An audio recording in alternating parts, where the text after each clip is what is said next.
Coach, I think we start the same way every week. It's another top 10 team you're playing this week. What's this stretch been like, and how does the success you've had in the past against Notre Dame help you out this week? Well, we'd like to think it will help us this week, but they've changed some things offensively.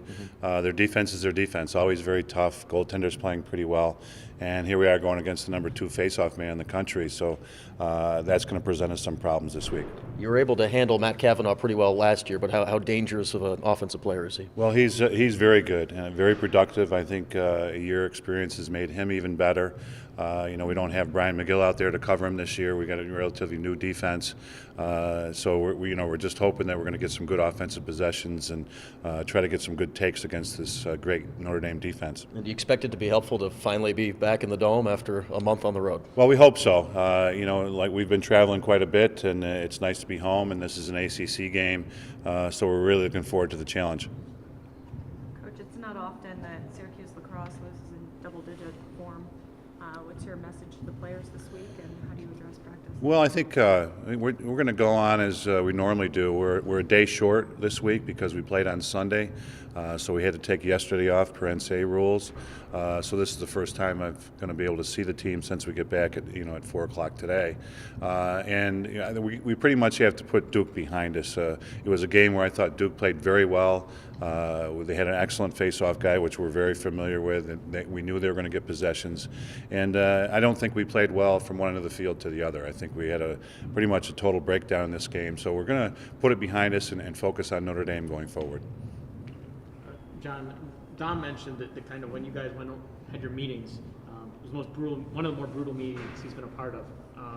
What was your message to the team, and kind of where do you think they're at? Well, I haven't met with the group, so he's probably talking about a team meeting or a senior meeting, from what I've heard. But we haven't been able to meet with it. We had to take yesterday off, so this is the first time I'm going to see the team since the game. Do you share kind of their blistering, sentiment about where they're at? Or? Yeah, we're not happy. We weren't happy with any facet of the game. 1 week we thought the defense was playing pretty well. We thought that we had very good possessions the last couple of games. We were very efficient offensively, and we didn't have any of that out in the game. I thought Bobby Wardwell played very well in the second half for us. I thought Drew Jenkins competed defensively and on the face-off for us.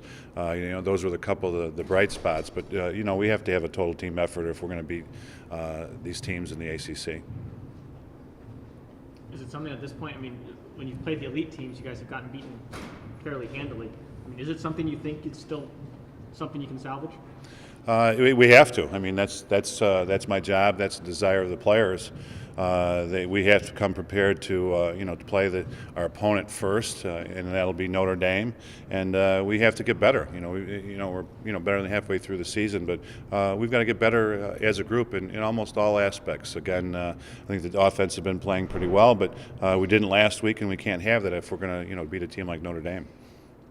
What do you expect from your team after that big loss? Do you think they're going to come out practicing hard, or do you think you're going to have to talk them through it? Yeah, no, I think we're going to practice hard. This team, believe it or not, I think at halftime the team was pretty jeeped up. They wanted to go out and play and not look at the scoreboard and try to pick away at our goals one at a time. And I thought the attitude was great. And we come out and we get a penalty right off the bat. They go man up and they score, so that made it difficult. They came out and got that spark that they wanted, and we didn't. And we had to play an awful lot of defense in that game, and watch Duke play offense. Has it turned into some sort of a mental grind now when it's an ACC game as opposed to a non-conference game? I think that the guys probably think about that more than we do as a coaching staff, because what we've got to focus on is making the playoffs. So we've got to beat our opponents, and then we look at the ACC. And we've got some losses now in the ACC. We have a chance to get a couple of wins. We obviously want to do that, but you've got to take care of the other games too. You've got to take care of all your out-of-conference stuff in hopes of making the playoffs.